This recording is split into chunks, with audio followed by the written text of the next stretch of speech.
Regresamos con la etiqueta de la noche, SF, puñal en fuga. Estamos hablando de este caso que es, bueno, el resultado, digamos, la causa, mejor dicho, de que haya perdido la inmunidad parlamentaria el diputado oficialista Edgar Ovalle, el llamado hombre fuerte de FCN Nación. Preguntábamos antes del corte la situación de algunos, digamos, integrantes de la defensa de los militares en situación de retiro que dicen que la prueba forense es cuestionable porque quien la realizó no fue el INASIF. Fernando, ¿qué opinión tienes sobre esos argumentos que yo creo que irán saliendo también cuando avance este proceso? Bueno, yo creo, ven que hay varios temas que uno debe tener claro en este momento. El primer punto es que estas son argucias que ha aprendido a hacer la defensa durante el transcurso de mucho tiempo, de litigar a través de los medios, de litigar a través de la televisión. ¿Por qué? Porque las pruebas únicamente se pueden presentar, van a ser valoradas como pruebas en el momento del juicio, en un periodo concreto que se llama de prueba. En ese momento pueden ser las pruebas valoradas y la única persona que las puede valorar es el juez. Entonces las partes tienen que demostrar ahí por qué sí o por qué no es válida la prueba. Bueno, primero, si la prueba es válida, y segundo, pueden deslegitimar una prueba según quien la aporte. Y ahí es donde vamos a la segunda parte de la pregunta. La Fundación de Antropología Forense de Guatemala es una institución que ha venido prestando el servicio de antropología forense, que forense quiere decir que está ligado con juicios, durante muchos años, incluso antes de que el INASIF existiera. A muchas personas pensamos que el INASIF ha existido toda la vida. Recuérdense que antes lo que había era la morgue que está a la par del cementerio general. Entonces, el INASIF es una institución reciente, es una institución que está tratando de aportar la prueba científica a los juicios, pero tampoco tiene toda la capacidad, todo el expertise, ni todos los técnicos. Entonces hay materias muy especializadas, como estas, en las que cuando se hacía una excavación, una exhumación para identificar restos, eso uno no lo puede decir, yo voy a hacer un hoyito por aquí, mucha, a ver si encuentro huesos. Eso no es así. Tenemos que tener la autorización de un juez, y la autorización del juez tiene que decir quién lo va a hacer, y entonces esa persona se presenta como un perito, y ese perito es alguien que tiene pericia, experiencia, capacidad y conocimiento de un tema concreto.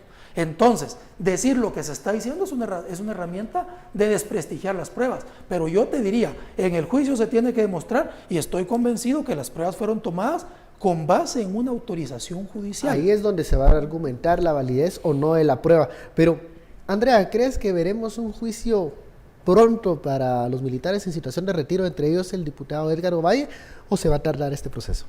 Yo creo que hemos visto y se ha demostrado en los últimos 15 años que una de las tácticas es dilatar lo más que se puede este tipo de procesos.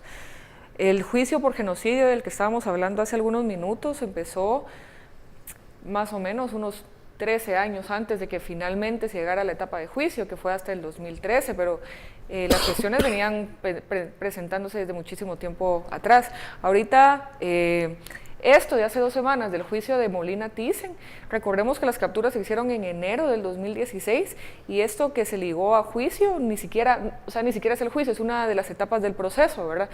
Para que se llegue a juicio todavía falta que se pongan las fechas, entonces estamos viendo que son procesos larguísimos de muchísimos años y que las tácticas de los abogados son precisamente dilatar estos procesos esperando que estas personas que además son ya de edades avanzadas puedan esto que decías vos hace unos minutos, ¿verdad? O sea, pudieran morir tranquilos o no, pero en su cama, en su habitación, ¿verdad? La situación de estos juicios siempre desespera a la población y quieren que se aclaren de una manera más pronta. Fíjate que hay que pedir paciencia también. ¿Esto es normal?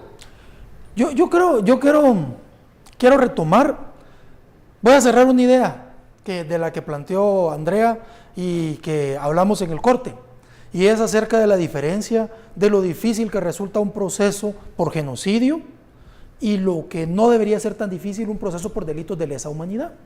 En un proceso por genocidio es indispensable demostrar el interés de eliminar a una etnia o a un grupo. En cambio, en un proceso vinculado con lesa humanidad es mucho más fácil.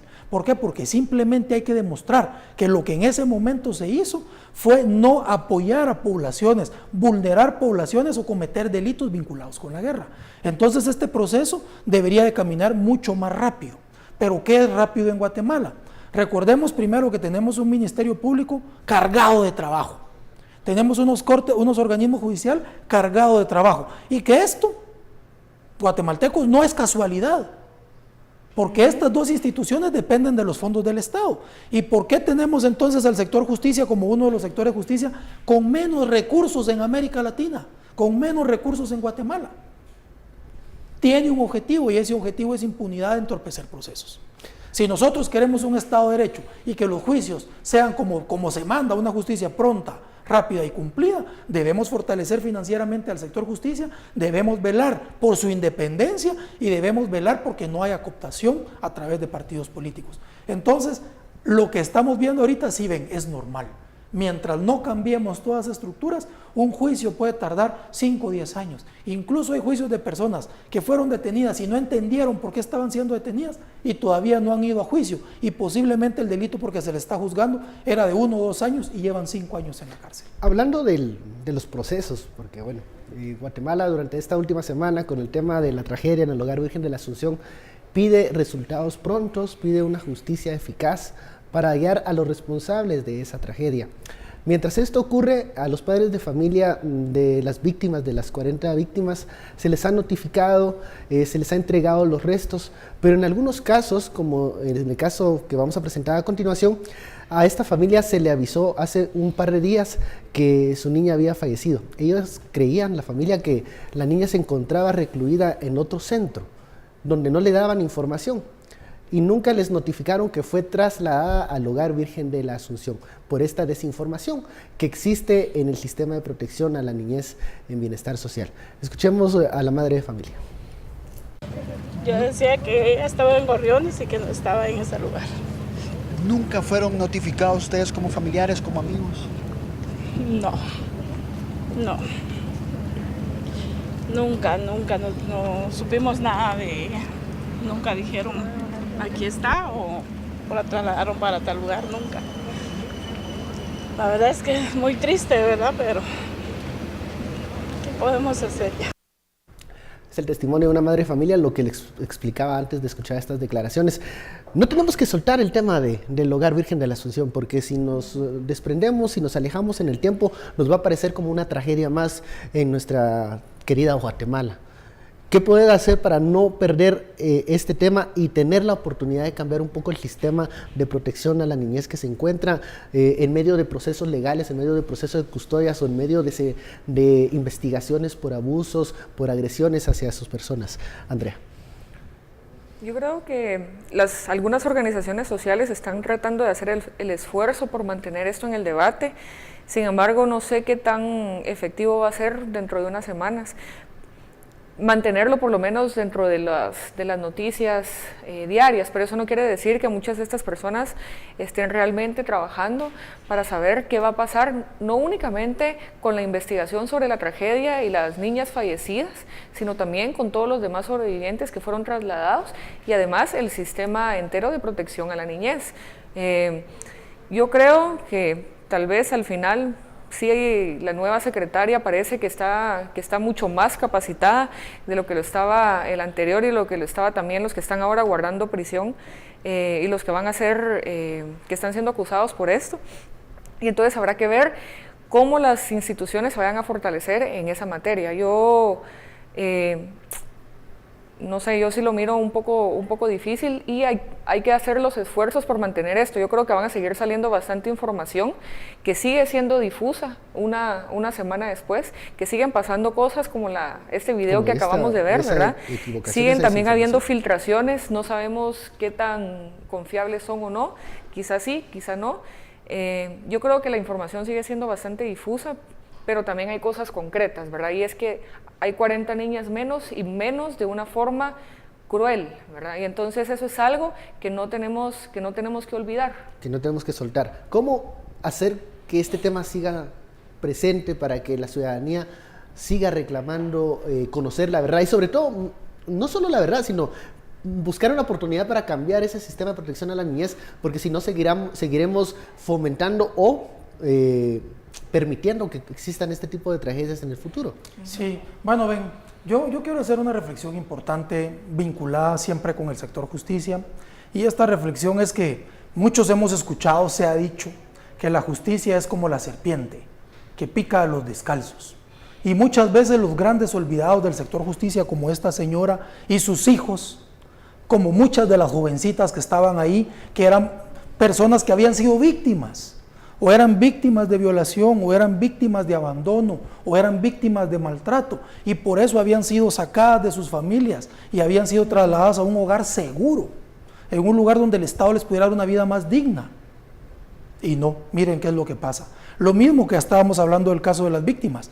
Las personas que no creen en el sistema de justicia son todas estas víctimas que tienen años de estar luchando por ver justicia y no la alcanzan.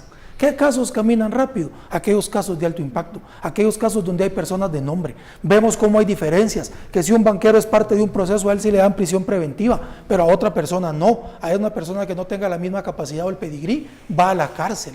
Entonces, este tipo de cosas en el sector justicia no se tienen que seguir viendo. Y ahora nosotros lo vemos así, pero el día que ojalá no a cualquiera de nosotros de la clase media caigamos en una situación de esas, en un juicio de esos, vamos a entender por qué es importante fortalecer el sistema de justicia, por qué es importante pelear por velar que a estos pueblos indígenas, que a estas personas de escasos recursos, que caen en el sistema, que pelean por justicia sin tener conocimiento, sin tener capacidad, y no se les hace, algún día podemos estar hasta que no se vive en carne propia los tiempos de justicia que dicen algunos. Bueno, hemos llegado al final de esta hora de análisis. Muchísimas gracias, Andrea, Fernando, por esta interesante conversación. A usted también muchísimas gracias por seguir la sintonía de Sin Filtro. Ya lo sabe, somos Guatevisión, somos noticias. Feliz noche, nos vemos el lunes.